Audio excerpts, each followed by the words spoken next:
Christian Le Tessier, on arrive à la fin de cette grande journée du jeudi d'Ascension.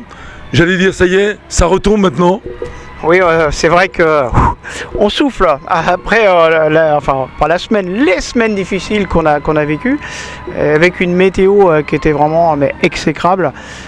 Jamais on aurait pensé avoir une journée aussi ensoleillée aujourd'hui avec autant de public, donc c'est que du bonheur quoi. Ça donne un petit peu de punch pour repartir, parce que c'est vrai que il y a aussi une grosse fatigue après des semaines, voire des mois de travail. Le nerf retombe. Hein.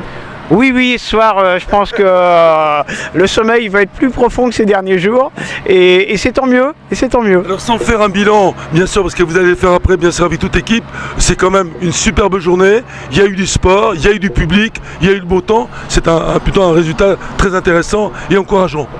Bah c'est vrai que quand on cherche ce qu'a pu pêcher, on a du mal à trouver l'élément en fait. Non, c'est que du bonheur, c'est vrai. Toutes les conditions étaient réunies. On a 200 bénévoles qui sont formidables.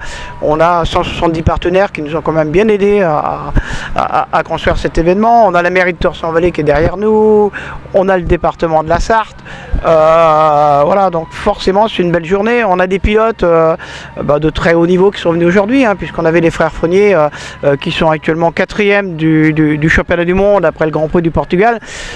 Et moi, j'ai aucun doute, je pense qu'ils finiront sur le podium du mondial en fin de saison. En tout cas, c'est ce que je leur souhaite. Finalement, un public qui était enthousiaste, on l'a vu, qui aime le sport, on a vu, ça suit vraiment depuis le matin, de bonne heure d'ailleurs en l'occurrence, et c'est curieux parce que quand on regarde le sport, ils sont matinales, ils viennent de bonne heure, et les jeunes générations en plus. Alors, je pense que le public est en train d'évoluer, on le voit en fait. On a un public qui se rajeunit. Avant, le sidecar cross était plutôt, je dirais, voilà, une classe des 50-65 ans. Aujourd'hui, on voit beaucoup plus de jeunes. D'ailleurs, il y a quelques éléments qui ne trompent pas quand on voit les consommations au niveau des bars. Quand vous voyez qu'on consomme plus d'oasis, qu'on consomme des choses comme ça veut dire qu'on a un public beaucoup plus jeune. Et ça, c'est plutôt encourageant pour la suite. Donc maintenant j'espère qu'on va avoir la même chose au niveau des pilotes, parce que c'est vrai que aujourd'hui on a quand même une marge de manœuvre qui est plutôt étroite côté équipage français. Donc vous voyez, quand il y a une épreuve à l'étranger, on se trouve assez facilement en difficulté pour construire un plateau. Bon, aujourd'hui voilà, c'était correct.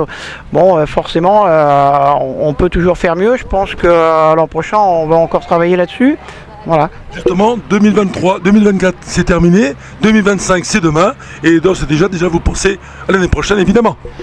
En fait, on a à peine bouclé une épreuve qu'on travaille sur l'autre. Voilà. Bon, on ne sait pas encore quelle sera la teneur du plateau, il faut voir avec la fédération, et puis on verra en tout début d'année.